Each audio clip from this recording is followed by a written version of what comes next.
Agradecer en principio la espera, ha sido una cuestión involuntaria de nuestra parte esta demora, así que pasamos a explicar. Está el precandidato a presidente del Frente de Todos, Alberto Fernández, presente, junto a la candidata a gobernadora Anabel Fernández Sagasti.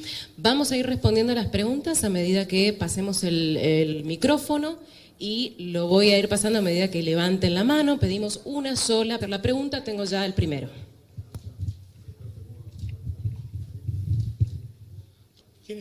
Buenas tardes, bienvenido Alberto. Mariano Enriqueta para Medios Andinos. Una pregunta para si finalmente gana las elecciones y es elegido presidente.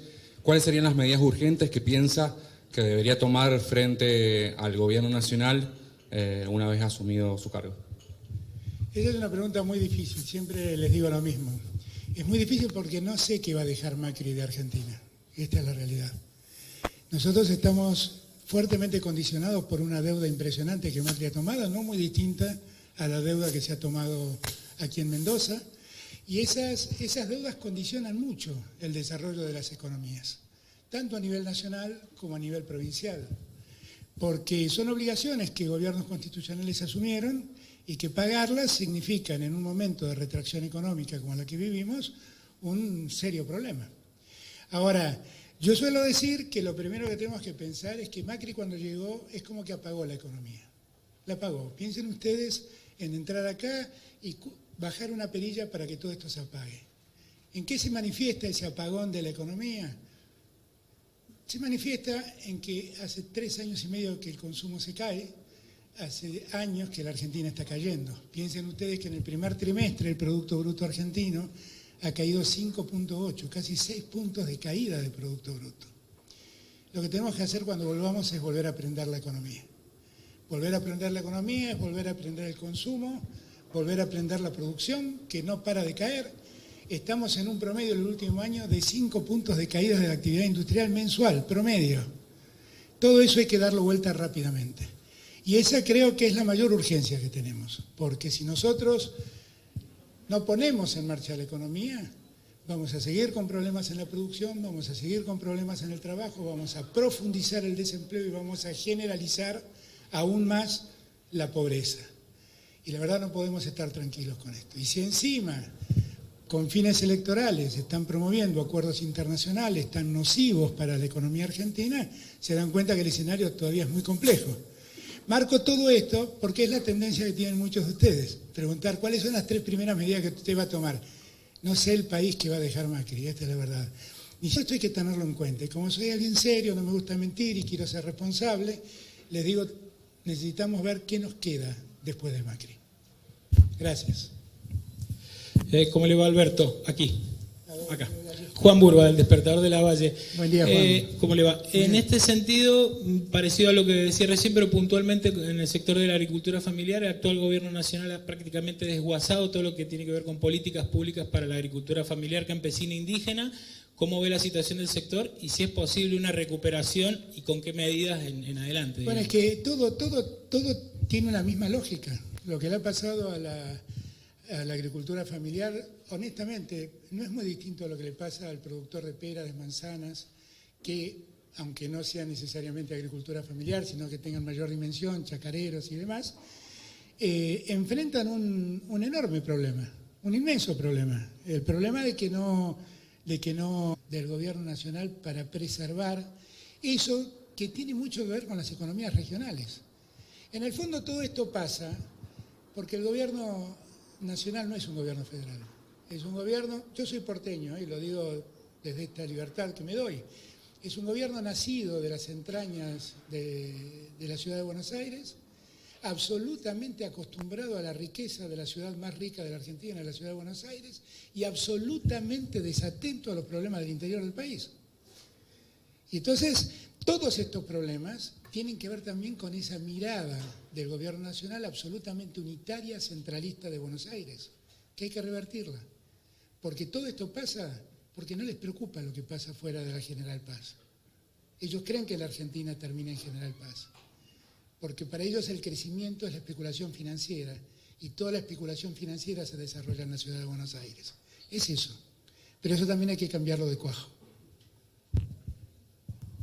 Acá. ¿cómo estás? Buenas tardes. Buenas tardes. Victoria Fierro, de Radio Mitre Mendoza. Quería preguntarle por el pacto por Irán, si usted cree que fue un error o un alineamiento internacional. No, lo he dicho 1000 veces. Fue un error, creo que fue un error, definitivamente. Nosotros como Argentina, como país, todavía estamos en deuda por descubrir la verdad de ese atentado horrible que se llevó la vida de 95 argentinos, o 96, no me acuerdo el número exacto. Pero lo cierto es que todavía tenemos que resolver eso. Y el pacto con Irán yo creo que no fue una buena medida. Lo he dicho muchas veces y lo sigo diciendo. Acá, perdón. ¿Qué tal? Ahora me asomo. Bienvenido, muy buenas tardes, Alberto. Gracias. Mi nombre es Silvia Sasola, por la radio de la Universidad Nacional de Cuyo, Mendoza. Bueno, la consulta justamente tiene que ver con políticas de Estado y políticas públicas en cuanto a la mirada sobre las universidades nacionales. Este año la Universidad acá de Cuyo cumple 80 años de vida y bueno, el resto de las universidades están en situaciones muy complicadas, también por supuesto la nuestra, con las economías. ¿Cómo sería la mirada de la política universitaria? Yo, a diferencia del presidente, tuve la suerte de caer en la educación pública. Me he formado en una familia donde mi padre estudió en el Nacional Buenos Aires, estudió en la Universidad de Buenos Aires y de donde yo hice todas mis carreras primarias, secundarias y terciarias en organismos públicos, en institutos públicos, en centros de educación pública. Y yo creo en la educación pública, creo firmemente. La creo absolutamente necesaria. Esto no va en desmedro de la educación privada. Lo que nosotros hemos tenido el orgullo de tener lugares de educación pública que fueron reconocidos en el mundo entero. Y tenemos que tener ese mismo derecho. Y tenemos que darle a nuestros hijos y a los hijos de nuestros hijos ese derecho de poder ir a la educación pública y encontrar allí la educación de excelencia que hace falta. Tal vez Macri no lo advirtió, pero las sociedades ricas en el presente son las sociedades inteligentes. Y las sociedades inteligentes son las que se educan. Claro, si nosotros tenemos 1 de cada 2 niños por debajo de la línea de pobreza, la posibilidad de que ese niño quede afuera del sistema educativo es muy grave. Y que nosotros no nos intranquilicemos por eso es más grave aún. Porque que un niño hoy no tenga educación y esté debajo de la línea de pobreza, lo somete a este cono de pobreza que nadie quiere que lo atrape. Pero también le está quitando el futuro. Porque las sociedades ricas son las sociedades que han desarrollado la educación, la ciencia y la tecnología. Y estoy empecinado a darle a la educación, a la ciencia y a la tecnología el lugar que corresponde. Así como a nosotros nos debe preocupar por nuestro futuro ver un niño que cae en situación de pobreza, también nos debe preocupar ver emigrar un científico, porque estamos dejando salir la inteligencia. Y eso es lo que verdaderamente nos va a hacer ricos. ¿Qué tal, Alberto? Estoy aquí detrás, en esta mano levantada. ¿Cómo estás? Alexis Montivero, de Diario El Sol. La Hola, consulta Alexis. es, ¿cuál es su visión de la gestión que se realiza aquí en la provincia a través del referente del radicalismo, Alfredo Cornejo? Es una pregunta compleja porque lo conozco a Alfredo hace muchos años y le tengo sincero cariño. Pero está claro que tenemos miradas distintas de lo que pasa en la Argentina. Creo que Mendoza mereció mejor suerte que la que tuvo estos años. Mejor suerte quiere decir que además de haber recibido un problema fiscal, como efectivamente lo recibió, hubiera sido bueno que no se endeude tanto para equilibrar las cuentas y se endeude un poco más para promover la industria, para promover todo esto que estamos hablando, ¿no? Los viñedos, todas las actividades, para desarrollar un poco más Vaca Muerta, que es una alternativa y una riqueza potencial enorme que tiene Mendoza. Lamentablemente toda esa deuda sirvió para tapar agujeros de las cuentas públicas. Y deja una provincia un poco más ordenada en sus cuentas públicas, pero mucho más endeudada. Justamente lo lamento. Porque acompañando a Macri está condenando a Mendoza. Y yo creo que él lo sabe. Y la verdad me apena mucho, porque yo creo que es un hombre de bien. Y es una pena que haya tomado esta decisión. Mendoza merece tener un presidente que se preocupe de Mendoza. Mendoza merece, como todo Cuyo, tener un presidente que se abrace con los que gobiernan estas provincias para sacarlas de los problemas que tienen. para hacerlas desarrollar. Cuando yo voy al interior, soy un porteño. Siempre digo que como jefe de gabinete lo que más entendí es que la Argentina dice ser un país federal, pero es un país profundamente unitario. Y que como país unitario que es, vive postergando a las provincias. Mendoza es una provincia típica. Es una provincia con una sociedad intelectualmente rica, cultivada, con una historia formidable, que han hecho de un lugar casi desértico una potencia también en términos económicos. Postergaron. Yo confío que Anabel, en el futuro, pueda dar vuelta a esta página y que Anabel, amén de cumplir las obligaciones que le dejará el gobierno de Alfredo, utilice los recursos para que Mendoza crezca. Porque esos 3.000 millones de pesos que sistemáticamente tiene año tras año de déficit fiscal Mendoza, se pagan no tomando deuda, se pagan promoviendo la economía. Esos recursos tienen que salir de la economía. Si la economía crece, Mendoza tendrá recursos impositivos para cubrir esa deuda. Y eso es lo que tenemos que hacer. Alberto, buenas tardes, ¿cómo está? Jorge Fernández de... Hola Jorge. ¿Qué tal? ¿Cómo está? Encantado. Para Mendoza Pozo y Universidad, una consulta muy concreta respecto de la justicia. ¿Podrías dar una evaluación respecto del desarrollo, el desempeño de la actual Corte y si está la oportunidad de que ocupe el Ejecutivo Nacional? ¿Habrá cambios, se promoverán cambios desde ese lugar? Si yo soy presidente, definitivamente no. Yo tengo la más alta consideración con los miembros de la Corte. Puedo estar más de acuerdo con algunas teorías de unos que de otros, pero la verdad todos los que están es gente reconocida en términos de aptitud intelectual y de condiciones éticas. Me gustan algunos fallos más que otros, celebro como todos los ciudadanos algunos fallos más que otros, pero la verdad no he visto nunca en un fallo de la Corte algo que merezca un cuestionamiento de otro tipo, como he visto en otros fallos. La Corte para mí no es un problema. La Corte lo que tiene que hacer es seguir velando porque la justicia impera en Argentina. Es el último lugar que tienen los argentinos por reclamar justicia. Y a veces si algo puedo pedirle es que se meta más, porque de verdad hay momentos en que hace falta. Pero yo tengo la más alta opinión de todos, inclusive de los que nombró Macri, no tengo nada que decir de ellos. Alberto, ¿qué tal? Buenas tardes, Federico Salazar de Radio Uniwil, Canal 7. Federico, no te veía. Ahora sí. Ahora sí. Bueno, hoy el ministro Dietrich vinculó directamente el paro de los gremios aeronáuticos con el kirchnerismo y dijo que no quiere que gobiernen más. ¿Qué tiene para decir al respecto o si tiene que hacer alguna apreciación? Sí, yo le diría al ministro Dietrich que haga una profunda autocrítica, que revise lo que ha hecho. Porque el problema de hoy es que siguen desguazando aerolíneas, siguen vendiendo aviones y siguen regalando rutas aéreas internas a emprendimientos de los que Dietrich debería avergonzarse. Y Macri también, Avianca es un caso, Flybondi es otro caso.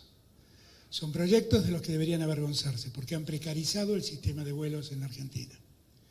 Y en verdad lo que está reclamando la gente de aerolíneas en todos sus gremios es que dejen de desguazar el sistema aéreo estatal, porque realmente es el único que se preocupa por darle conectividad a toda la Argentina. Nunca vi que Avianca esté preocupada o que Flybondi esté preocupado por llegar a Catamarca o a La Rioja. Solo les preocupa llegar a los centros turísticos, negocios seguros. Y mientras hacen esto, todos los días desguazan y venden un avión de aerolíneas. Por lo tanto, Dietrich, a quien nunca tuvo la posibilidad de conocerlo, le pediría que tenga un gesto de honestidad intelectual y revise lo que ha hecho, porque en materia aeronáutica ha hecho las cosas lo suficientemente mal como para que empiece a sentir un poco de vergüenza. Buenas tardes, Alberto. Mariano Bustos de MDZ. Perdón, y quiero aclarar que fui víctima de lo que pasó hoy también en aerolíneas, porque también yo demoré mi vuelo. Le quería consultar por la situación de Venezuela, sobre todo teniendo en cuenta el informe que se ha enviado a la ONU, lo ha enviado la expresidenta de Chile, Michelle Bachelet, y a raíz de ello el presidente Mauricio Macri dijo que los que guardan silencio son cómplices. ¿Qué piensa sobre lo que está pasando y sobre esa frase de Macri? De la frase de Macri no opino, porque la verdad que yo no hablo para que me escuche Trump. Macri sí. Lo que sí digo yo es que, y lo digo desde siempre, que en Venezuela hay un problema respecto de la calidad institucional venezolana y que hay que prestarle atención a eso. Porque evidentemente se han vivido en los últimos años sistemas de abusos y de arbitrariedad del Estado que uno no puede pasar desapercibido. Eso ha complicado la convivencia democrática a tal punto que ha habido enfrentamientos y detenciones que deben llamarnos la atención y deben preocuparnos. Michelle Bachelet, yo no he hablado con ella, hace un tiempo que no hablo, pero seguramente sé de su corrección y de su severidad en los análisis. Si ha dicho una cosa así, solo debemos tenerlo en cuenta. Lo que sí creo es que la solución venezolana no es llenar Venezuela de marines. Ni la solución venezolana es que en una plaza pública alguien se autoproclame presidente y otros, los gobiernos de Latinoamérica, salgan a reconocerlo. Yo me pregunto qué hubiera pasado si los chalecos amarillos hubieran proclamado un presidente en Francia porque no les gustaba Macron, cuando además veíamos todo el problema social que se estaba generando. A mí me parece que con Venezuela es un problema que debe llamar la atención de todos nosotros, no por lo que ha dicho Michelle Bachelet, sino por lo que todos nosotros vemos que está ocurriendo. Yo quiero recordarles, porque acá se olvidan, que en el año 2017 Cristina advirtió que en Venezuela estaba en crisis el Estado de Derecho. Y en ese momento ni siquiera hablábamos con Cristina. Entonces, lo que digo es, tomemos las cosas con seriedad. En Venezuela hay un problema agudo. Los países latinoamericanos, haciendo honor a lo que fue siempre nuestra doctrina de no intervención, lo que tenemos que hacer es ayudar a que los venezolanos se reencuentren. A eso. Como lo hace México y como lo hace Uruguay con toda dignidad. Y lo que no debemos hacer es andar incentivando a Trump, a pedido de Trump, que mande tropas. Eso no debemos hacerlo. Van las dos últimas preguntas. Muy buenas tardes, Alberto. Julieta Arana para Radio La Mosquitera. Hola, Julieta. Bienvenido. Gracias. Y bueno, preguntarle con respecto al blindaje mediático que estamos viviendo, a la concentración de medios, ¿cuál sería su futura postura con respecto a la Ley de Servicios de Comunicación Audiovisual? La verdad es que no es mi problema. Yo siempre creo que los medios, si finalmente fueran tan determinantes como muchos dicen, Cristina no podría representar lo que hoy representa. Y Cristina representa lo que hoy representa porque se pueden confundir a mucha gente, pero no se puede confundir la memoria, ni se puede confundir el compromiso. Yo conozco, yo sé que el blindaje existe. Yo sé que lo cuidan a Macri más que a sus mamás. Yo lo sé. Pero no importa, porque los que van al supermercado saben quién miente. Los que ven cómo viven y los que advierten que a 5 cuadras de la casa de gobierno se le está muriendo la gente, saben lo que pasa. Por más que los diarios los cuenten o no los cuenten. Los que van a llenar la cancha de River de ropa invernal para que los que están en las calles sobrevivan, saben lo que pasa, aunque los grandes medios no se los cuenten. Y aunque Macri se enoje porque el presidente de River tuvo una maravillosa idea de ir en socorro solidario de los que están mal. Porque el Estado le recomienda que marquen 108 para que un contestador automático les conteste. Yo la verdad es que siempre la verdad vence a la mentira, y aunque demore un poco más. Gracias. Última pregunta. Bueno, ¿cómo le va, Alberto? ¿Cómo Soy está? Laura Prudencio de Radio Nacional. Un Hola, poco tiene Laura. que ver con esto de los medios y lo que está pasando con las fake news, también los ataques que hay a algunos políticos de diferentes extracción política. ¿Cuál es su mirada respecto a eso, sobre todo para quienes en el electorado no tienen una predilección política y cuáles, en ese caso, los elementos desde la campaña? No, yo creo que hay que advertirle a la gente lo que pasa. La gente es muy inteligente, es mucho más inteligente de lo que nosotros muchas veces pensamos. La gente está mucho más advertida del uso de la mentira en las redes. A veces nosotros pensamos que a la gente se la lleva como ovejas al corral, y me parece que no es así. Lo que sí tenemos que hacer es demostrar estas cosas y también terminar con malas prácticas, realmente. De reírnos de la gente o de tergiversar las cosas, yo creo que no son buenas prácticas. Estas suertes de escraches en redes no son buenas prácticas, sinceramente. Me parece que lo que tenemos que ganar es con la verdad, diciendo la verdad. Si la verdad la tenemos nosotros, si ellos ya se han doctorado en mentirosos. Entonces, ¿qué problema hay? Si nosotros podemos contarle a la gente todo lo que han mentido y todo lo que siguen mintiendo, ¿qué problemas hay? ¿Qué problema puede ser que nosotros sigamos yendo con la verdad? Yo estoy seguro que siempre la verdad gana. Lincoln tuvo una frase que yo repito desde que soy muy chico, mucho antes de que empezaran las fake news y que los diarios se homogeneizaran en un discurso. Y mis compañeros peronistas me decían, pero no podés nombrar a Lincoln. Pero fue una frase formidable. Y Lincoln además fue un hombre importante. La frase dice, vos le podés mentir a algunos todo el tiempo. Y le podés mentir a todos algún tiempo. Pero no esperes mentirles a todos todo el tiempo. A Macri lo descubrieron, no te inquietes. Bueno, creo que no hay más preguntas. Bueno, gracias a todos de verdad por haberme esperado. Muchísimas gracias. Muchas gracias. Damos por concluida la conferencia. Gracias por la presencia, gracias por la espera y despedimos ahora a los candidatos.